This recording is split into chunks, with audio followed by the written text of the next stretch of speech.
একসঙ্গে গণপরিষদ ও জাতীয় সংসদ নির্বাচন আয়োজন ইস্যুতে কোনো ধরনের জাতীয় ঐক্য হবে না বলে স্পষ্ট জানিয়ে দিয়েছে বিএনপির স্থায়ী কমিটির সদস্য সালাহুদ্দিন আহমেদ। গতকাল শনিবার রাজধানীর পুরানা পল্টনের একটি হোটেলে খেলাফত মজলিসের ইফতার মাহফিলে যোগ দিয়ে শুভেচ্ছা বক্তব্যে কথা জানান তিনি। সম্প্রতি আন্তর্জাতিক সংবাদ সংস্থা রয়টার্সকে দেয়া এক সাক্ষাৎকারে জাতীয় নাগরিক পার্টির আহ্বায়ক নাহিদ ইসলাম বলেছেন, গণপরিষদ নির্বাচন ও জাতীয় সংসদ নির্বাচন একসঙ্গে হতে পারে।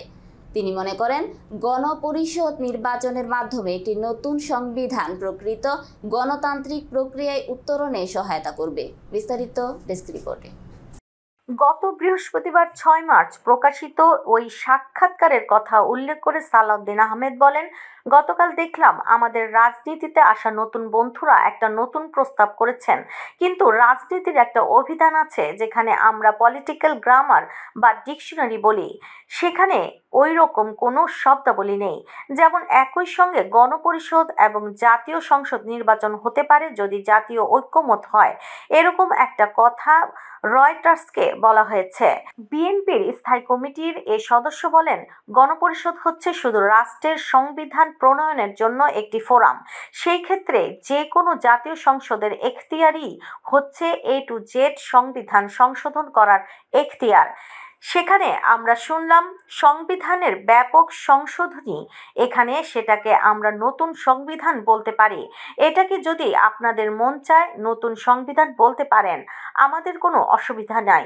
আমরা মনে করি বিভিন্ন রকমের শব্দাবলী এবং যেগুলো রাজনৈতিক অভিধানে নাই সেগুলোর অসংলগ্ন অপ্রয়োজনীয় ব্যবহার যেন না হয়। নাহিদ ইসলামের বক্তব্যে নাচক করে দিয়ে সালাউদ্দিন আহমেদ আরও বলেন, আমাদের কথা পরিষ্কার, এখানে একসঙ্গে গণপরিষদ ও সংসদ নির্বাচন ইস্যু কোনো জাতীয় ঐক্য হবে না। এটি মেজর পলিটিক্যাল পার্টির সদস্য হিসেবে আমি আপনাদের সামনে বিষয়টি তুলে ধরতে পারি। জাতীয় সংসদ নির্বাচনই হবে সবচেয়ে জরুরি এবং আমাদের অগ্রাধিকার। পুলিশ প্রশাসনের সহায়তায় আমি কি করেছি, ভিডিও দেখাইছি, ওরে দেখানোর পরে আমি ভিডিওটা ডিলিট করে দিছি।